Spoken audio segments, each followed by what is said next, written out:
نحمده ونصلي على رسوله الكريم اما بعد اعوذ باللہ من الشیطان الرجیم بسم اللہ الرحمن الرحیم رب اشرح لی صدری ویسر لی امری واحلل عقدۃ من لسانی ویفقہوا قولی۔ سورہ عبسہ، سورۃ العبسہ جو ہے یہ بھی ایک مکی صورت ہے، اور بنیادی طور پر اس سورہ مبارکہ میں دعوت کے کچھ اصول جو ہیں وہ وضع کیے گئے ہیں کہ دعوت کے دوران بنیادی کن چیزوں کا خیال رکھنا چاہیے، اور اسی اسنا میں اس سورہ کا آغاز جو ہے وہ ایک واقعے سے ہوتا ہے، جیسے کہ اس طرح مفسرین نے جسے بیان کیا ہے کہ حضرت عبداللہ بن عمر مختوم جو تھے وہ حضرت خدیجہ کے پھوپھی زاد بھائی تھے، اور وہ نابینا تھے۔ ایک دفعہ وہ نبی پاک صلی اللہ علیہ وآلہ وسلم کے پاس ہدایت کی نیت کے ساتھ آئے، جبکہ آپ صلی اللہ علیہ وآلہ وسلم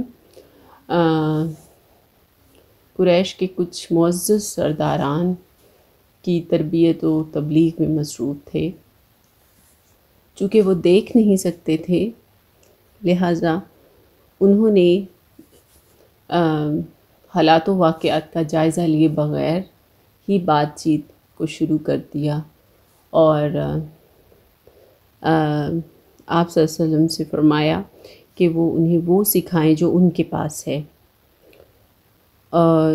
چونکہ وہ حالات کو نہیں جانتے تھے، سچویشن سے باخبر نہیں تھے، تو آپ صلی اللہ علیہ وآلہ وسلم نے ناپسندیدگی کا اظہار کیا۔ تو اس اسنا میں اس سورہ مبارکہ کا نزول ہوا، جس میں اس کی وضاحت کی گئی ہے۔ اس کے علاوہ تزکیہ کے بارے میں احکامات ہیں، اور اس کے ساتھ ساتھ قرآن کی جو اہمیت ہے، قدر و منزلت ہے، اس کی حفاظت کے حوالے سے اس پر بھی روشنی ڈالی گئی ہے۔ اس کے بعد اہل مکہ کی طرف اشارہ کیا گیا ہے کہ ان کی جو بے رخی ہے یا دعوت میں جو ان کی لاپرواہی ہے اور جو ان کا رویہ ہے اس پر روشنی ڈالی گئی ہے، اور پھر آخر میں انہیں تنبیہ کی گئی ہے کہ قیامت کے دن یعنی جہنم کا جو عذاب ہے ان کے لیے تیار ہے۔ تو شروع کرتے ہیں۔ بسم اللہ الرحمن الرحیم۔ عبسہ وتولی، ترش رو ہوا اور بے رخی اختیار کی۔ ترش رو ہوا یعنی تھوڑا غضبناک ہوا، یعنی سختی اختیار کی۔ ناپسندیدگی کا اظہار کیا یعنی تیوری چڑھائی، اور منہ پھیر لیا یعنی جب حضرت عبداللہ بن عمر مختوم ان کے پاس آئے تو ان کے اس رویے کو نبی پاک صلی اللہ علیہ وسلم نے ناپسند کیا اور بے رخی اختیار کی، یعنی ایک ایکسپریشن دیا ناپسندیدگی کا، ڈس لائکنگ کا۔ تو اسی جو اسنا میں اسی کی تصویر کشی کی گئی ہے کہ بے رخی اختیار کی۔ پھر فرمایا ان جاء والأعمى، اس بات پر کہ وہ اندھا ہے اس کے پاس آ گیا، یعنی غصہ کیا، بے رخی اختیار کی، ناپسندیدگی کا اظہار کیا۔ کس وجہ سے؟ حضرت ابن ام مکتوم کے اس رویے سے۔ کیوں؟ اس لیے کہ وہ اندھا ہے، کیونکہ وہ دیکھ نہیں سکتے۔ تمہیں کیا خبر، شاید وہ سدھر جائے۔ لعلہ یزکی، کہ یہاں پر اشارہ ہے کہ انسان جو ہے وہ یہ نہیں جانتا کہ کوئی دوسرا انسان کس لیول تک ہدایت حاصل کر سکتا ہے، کس حد تک اپنا تزکیہ کر سکتا ہے، یعنی یہ کلام اس پر کیسے گہرائی سے اثر انداز ہو سکتا ہے کہ وہ سدھر جائے، کہ وہ اس کو راہ راست پہ لے آئے، یہ کوئی نہیں جانتا۔ تمہیں کیا خبر؟ یعنی در حقیقت ہدایت یا دعوت کے کچھ سٹینڈرڈز جو ہیں وہ کلیئر کیے گئے ہیں کہ دعوت یا ہدایت کے لیے فرق نہیں پڑتا کہ انسان کی ظاہری شخصیت کیا ہے، اس کا لنگڑا ہونا، لولا ہونا یا معذور ہونا یا اپاہج ہونا، اللہ کے نزدیک یہ چیزیں میٹر نہیں کرتی۔ اللہ کے نزدیک سب سے جو زیادہ ضروری ہے انسان کی نیت اور اس کا باطن ہے، جس کا تعلق خدا سے ہے، اور ہدایت کا تعلق بھی اس کے باطن سے ہے، اس کی ظاہری حالت، ظاہری مال و زر، ظاہری قدر و منزلت، معاشرے میں عزت، اور یہ جو تمام چیزیں ہیں یہ اس کی ہدایت، اس کی پاکیزگی اور اپنے رب کی طرف جھکاؤ کا فیصلہ نہیں کرتی، جبکہ ہدایت جو ہے اس کا تعلق دل سے ہے۔ اور اسی لیے نشاندہی کی گئی کہ تمہیں کیا پتہ کہ وہ سدھر جائے یا نصیحت پر دھیان دے، اور نصیحت کرنا اس کے لیے نافع ہو۔ یعنی جو نصیحت کیا ہے یہاں؟ قرآن، کہ وہ سکھانے سے مراد بھی کیا ہے؟ قرآن، جو اللہ کا کلام ہے، جو کہ ایک معجزہ ہے، جس کے اندر تاثیر ہے، جو کہ میجیکل پاور رکھتا ہے۔ تو اشارہ کیا گیا کہ تمہیں کیا پتہ کہ وہ نصیحت پر دھیان دے، یعنی یہ نصیحت، یہ کلام، یہ ہدایت اس کے لیے کتنی گہری ثابت ہو، اس کا اندازہ تم نہیں کر سکتے۔ کیا پتہ اس کے درجات کتنے اس سے بلند ہوں۔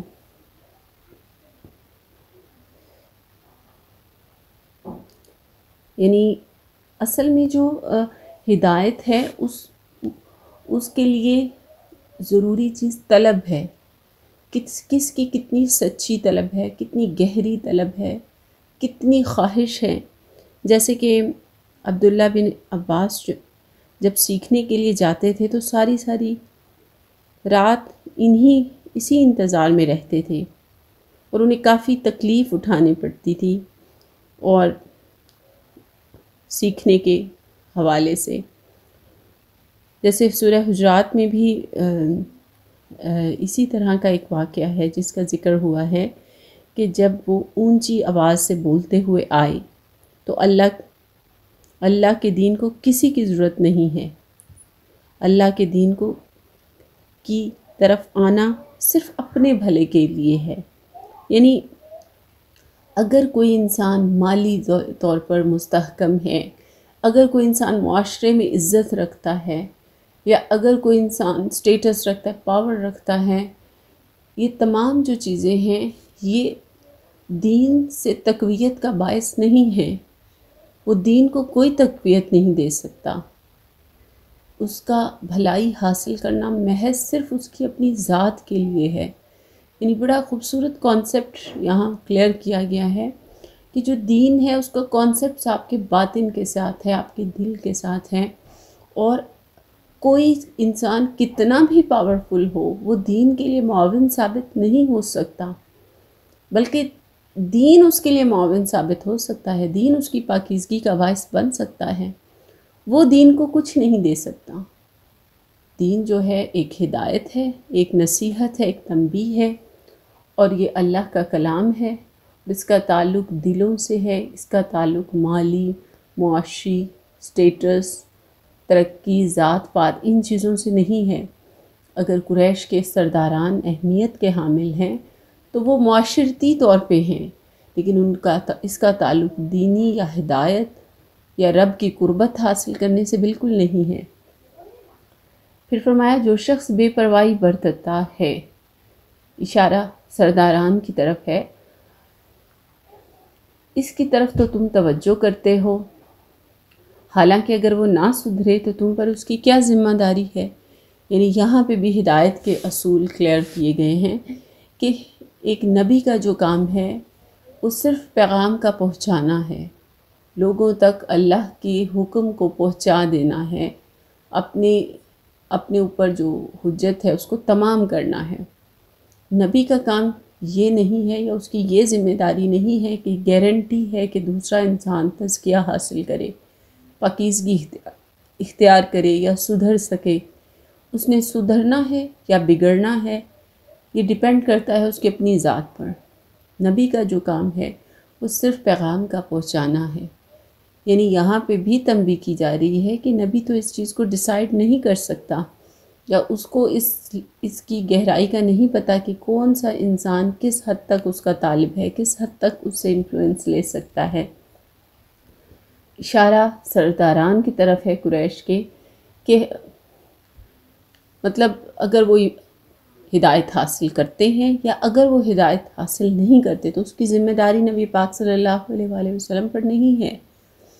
وَأَمَّا مَنْ جَاءَكَ يَسْعَىٰ، اور جو خود تمہارے پاس دوڑ آتا ہے، یعنی جو کوشش کرتا ہے، جو سعی کرتا ہے، یعنی جس کے اندر طلب ہے، آگ جل رہی ہے کسی چیز کے لیے، جسے محبت ہے کسی چیز کی، جو کسی کی چیز کے لیے جدوجہد میں پڑا ہوا ہے، سعی کر رہا ہے، طالب ہے اس چیز کا، ضرورت محسوس کرتا ہے، خواہش رکھتا ہے، انٹرسٹ رکھتا ہے، اور وہ ڈر رہا ہوتا ہے، یعنی وَهُوَ يَخْشَىٰ، وہ ڈرتا بھی ہے کس سے؟ رب سے، یعنی اس کے اندر طلب بھی ہے اور وہ اپنے رب سے خشیت بھی رکھتا ہے، محبت بھی رکھتا ہے، اس کی غیب پر ہونے پہ یقین رکھتا ہے۔ اس سے تم بے رخی برتتے ہو، یعنی پورے واقعے کی طرف اشارہ ہے۔ کلا انہا تذکرات، نہیں، ہرگز نہیں، یہ تو ایک نصیحت ہے۔ یعنی پھر اسی چیز کی کلیئرٹی کی گئی ہے کہ قرآن جو ہے یہ کسی کے لیے زیادہ یا کم نہیں ہے۔ یہ نہیں کہ یہ امیروں کے لیے ایک الگ، یا معاشرے میں عزت اور قدردانوں کے لیے الگ ویلیو رکھتا ہے اور باقیوں کے لیے الگ۔ قرآن جو ہے ایک یکساں نصیحت ہے، عام نصیحت ہے، ہر طرح کے انسان کے لیے برابر کی پوٹینشل اور برابر کی ہدایت رکھتا ہے۔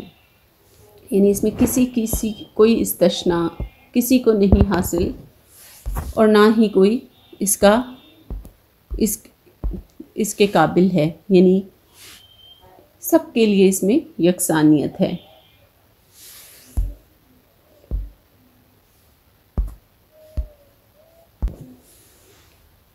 یعنی ایمان یا جو نصیحت ہے یا قرآن ہے، اس کا تعلق کسی بادشاہ اور فقیر کے ساتھ نہیں ہے، اس کے لیے سب برابر ہیں۔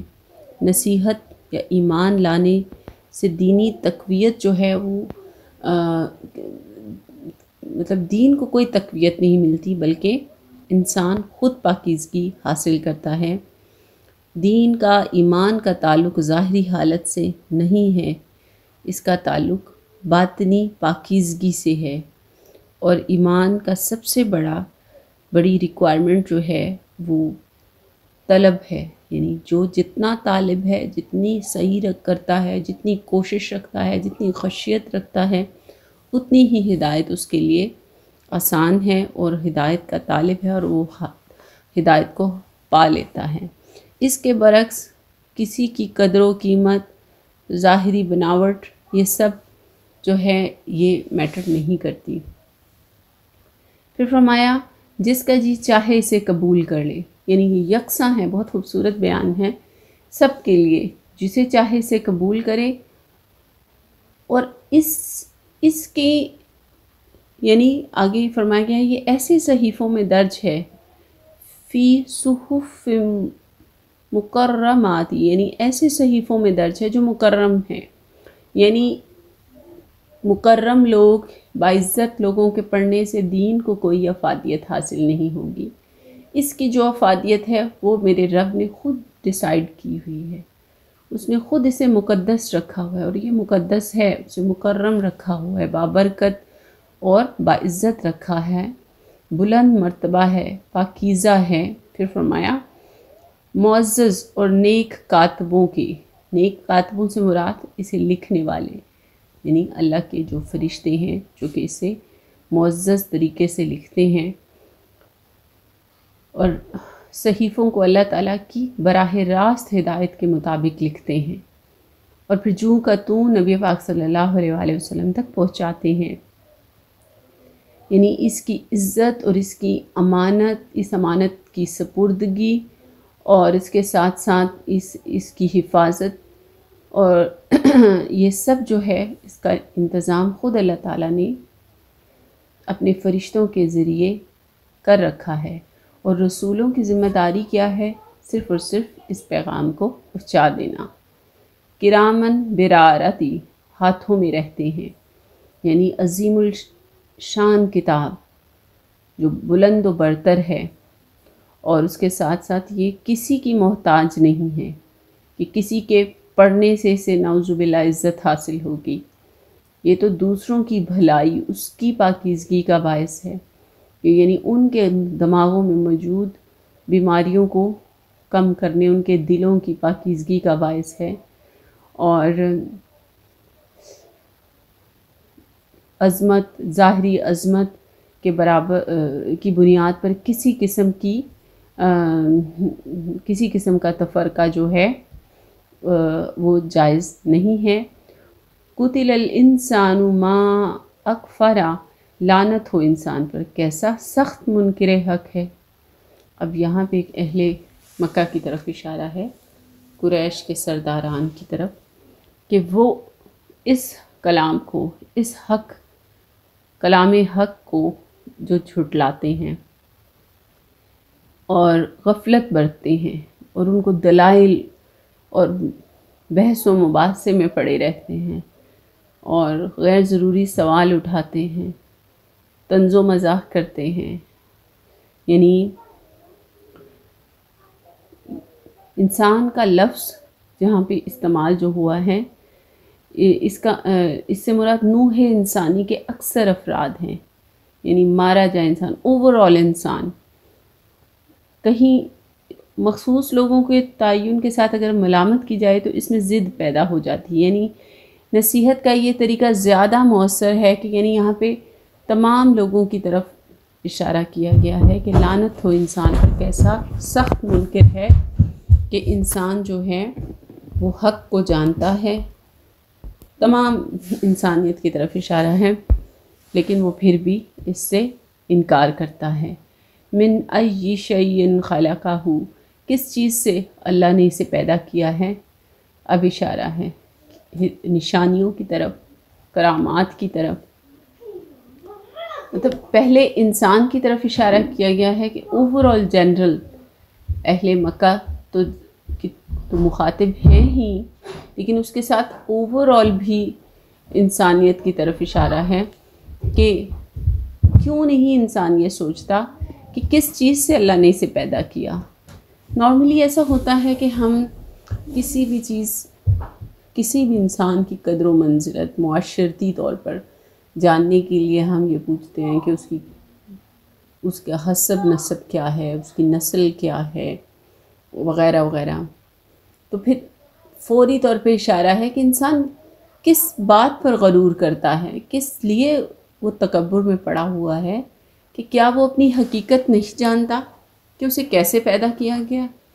ایک بوند سے، اور پھر اللہ نے اس کی تقدیر بنائی، اور پھر اس کے لیے زندگی کو راہ آسان کیا، یعنی یہ اللہ ہی ہے جس نے اس کو پیدا کیا ایک پانی کی حقیر بوند کے ساتھ، اور وہ پھر سرکشی اختیار کرتا ہے، پھر دوری اختیار کرتا ہے اس نصیحت سے، پھر انکاری ہوتا ہے اس حکم سے، پھر اس کے لیے زندگی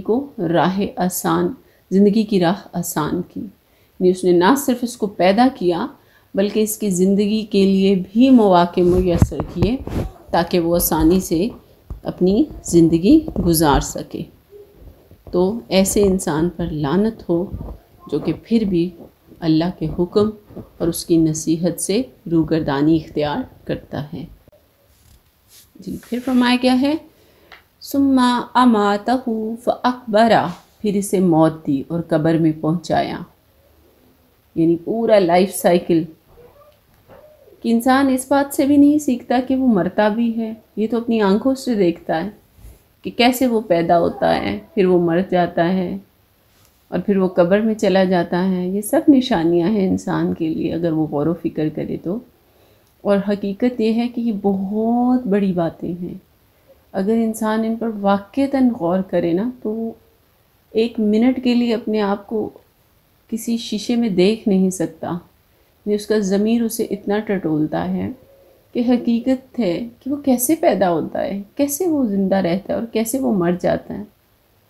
کوئی تو قوت ہے، کوئی تو طاقت ہے جو اس ہر چیز کو کنٹرول کرتی ہے، پھر جب چاہے وہ اسے دوبارہ اٹھا کھڑا کرے۔ یعنی اگر وہ پہلی پیدائش پر قدرت رکھتا ہے تو اس کے لیے کیا مشکل ہے، کیا ممکن نہیں ہے کہ وہ دوبارہ کھڑا کر دے۔ کلا لما یقضی ما امرا، ہرگز نہیں، اس نے وہ فرض ادا نہیں کیا جس کا اللہ نے اسے حکم دیا۔ یہ بہت بہت بڑی آیت ہے کہ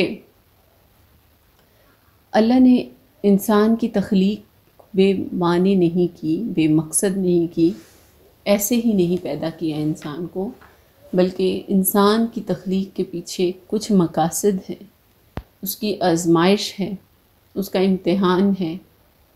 یہ چیزیں تنبیہ کر کے اللہ تعالیٰ نے انسان کو دنیا میں بھیجا، جیسے ارواح عالم میں روحوں نے اس بات کا، روحوں سے وعدہ لیا گیا اور انسان اس بات پر اقرار کر چکا ہے، اور پھر اللہ تعالیٰ نے مختلف انبیاء کے ذریعے مختلف انبیاء پیغام حق لے کر آئے اور سکھاتے رہے، لیکن انسان نے کیا کیا ہے؟ ہرگز حق ادا نہیں کیا۔ فطری طور پر حق کیا ہے؟ ہدایت کا وہ حق کہ انسان نے ہدایت حاصل نہیں کی۔ انسان جو ہے وہ اپنے وجود کے مقصد کو نہیں پا سکا۔ انسان نے حکم کی بجا آوری وہ نہیں لے کر آیا۔ انبیاء بھیجے، کتابیں بھیجی ہر دور میں، لیکن اس کے باوجود جو انسان ہے وہ نہ فرما برداری کرتا ہے اور نہ راہ حق اختیار کرتا ہے، بلکہ مختلف قسم کی پیچیدگیوں میں پڑا ہوا ہے۔ پھر ذرا انسان اپنی خوراک کو دیکھے، اور پھر اللہ تعالیٰ مزید نعمتیں اور برکتوں کی طرف اشارہ کرتے ہیں۔ ينظر الانسان الا طعامه، پورے انسانیت کی طرف اشارہ ہے اہل مکہ کے ساتھ ساتھ کہ یعنی جو خوراک وہ کھاتا ہے وہ اسے کیسے میسر ہے، آخر اس کے پیدا کرنے کے پیچھے بھی تو کوئی حکمت ہے۔ اور یہ جو پانی وہ استعمال کرتا ہے اپنے پودوں کی افزائش کے لیے، کنوؤں میں، ندیوں میں، نالوں میں، بارش کی شکل میں، اپنی طہارت کے لیے، یہ سب پھر زمین کو عجیب طرح پھاڑا۔ عجیب طرح پھاڑنے سے مراد یہاں پہ یہ لیا جا سکتا ہے کہ جب زمین کے اندر کوئی بیج بویا جاتا ہے، انسان کا کام صرف زمین کے اندر اس بیج کو ڈال دینا ہے۔ اب اس بیج نے کس طرح سے پھٹنا ہے، برسٹ ہونا ہے، اس کے جھلی جو ہے پھٹے گی، اس کے اندر جو پوری اس کی سیڈ کی گروتھ ہوگی، کس طرح سے وہ مطلب ایک پودے کی جو شکل اختیار کرے گا، زمین کس طرح اسے نیوٹرینٹس دے گی، کیسے وہ زمین کے ساتھ بیج لنک کریٹ کرے گا، کس طرح زمین اس کی افزائش کا باعث بنے گی، کیا کیا حکمت ہے اس کے اندر، کتنی گہرائی کی چیز ہے کہ ایک چھوٹا سا بیج جو کہ بظاہر کوئی طاقت نہیں رکھتا، کیا بیج زمین کو پھاڑ سکتا ہے؟ نہیں۔ بیج کو ہم مٹی میں ڈال دیتے ہیں اور پانی ڈال دیتے ہیں، اس کے بعد ہم خاموش ہیں، اس کے بعد ہمارا کوئی کام نہیں ہے۔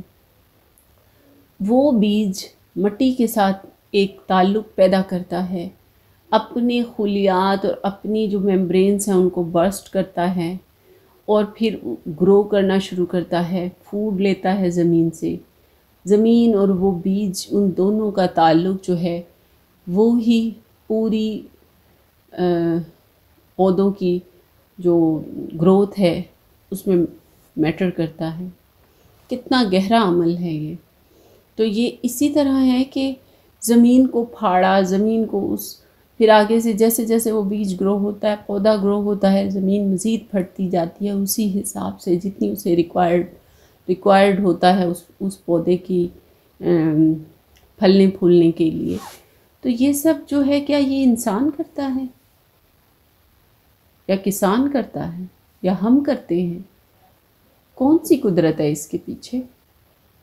یہ ہے وہ میرے رب کی قدرت جس سے انسان غافل ہے، اور پھر اس کے اندر اگائے غلے اور انگور اور ترکاری، یعنی وہ بظاہر یہ ہم دیکھتے ہیں کہ یہ پھل اور خوراکوں کا یہ بہت بڑی نعمتیں ہیں میرے رب کی، کیونکہ اس میں اس نے اپنی شفا رکھی ہے انسان کے لیے، اس کی افزائش، اس کی گروتھ سب انہی چیزوں پہ منحصر ہے۔ اس نے اتنی اتنی پیاری اور بڑی بڑی نعمتیں انسان کو دی ہیں، اور گھنے باغ اور طرح طرح کے پھل اور چارے تمہارے لیے اور تمہارے مویشیوں کے لیے، یعنی تم بھی کھاتے ہو اور وہ تمہارے مویشی بھی کھاتے ہیں۔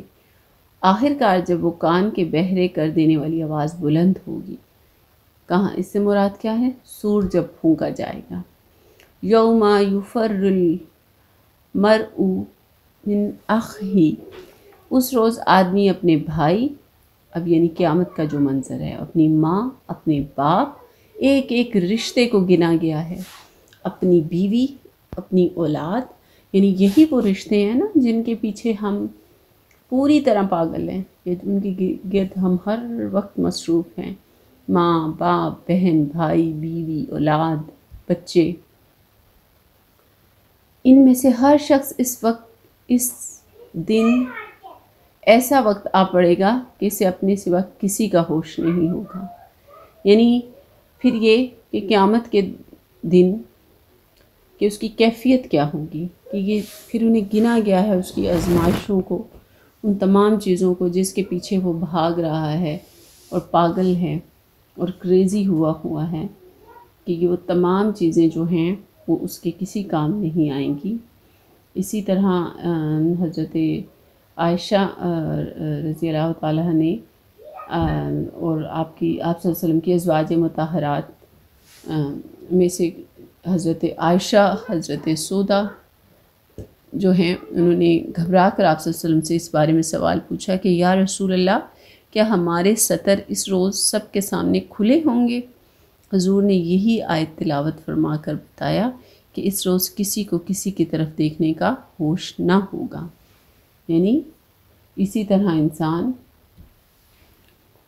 غافل ہوگا، اور کچھ چہرے اس روز دمک رہے ہوں گے، حشاش بشاش اور خوش و خرم، یعنی ان پر وہ جانتے ہوں گے ان کا اینڈ کیا ہے، اور کچھ چہروں پر خاک اڑ رہی ہوگی۔ یہاں خاک سے مراد مایوسی، پچھتاوا، پریشانی اور کلونز چھائی ہوئی ہوگی۔ کلونز یعنی سیاہی، یعنی جیسے نارملی کسی بری سچویشن میں انسان پھنستا ہے تو کیا ہے، اس کا چہرہ پھیکا پڑ جاتا ہے، یہاں اس سے مراد۔ پھر فرمایا یہی کافر اور فاجر لوگ ہوں گے۔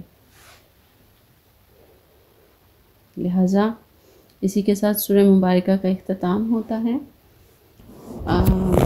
اللہ تعالی ہمیں اس کلام کے سمجھنے اور اس پر عمل کرنے کی توفیق عطا فرمائے۔ سبحانک اللہم و بحمدک اشہد ان لا الہ الا انت استغفرک و اتوب الیک۔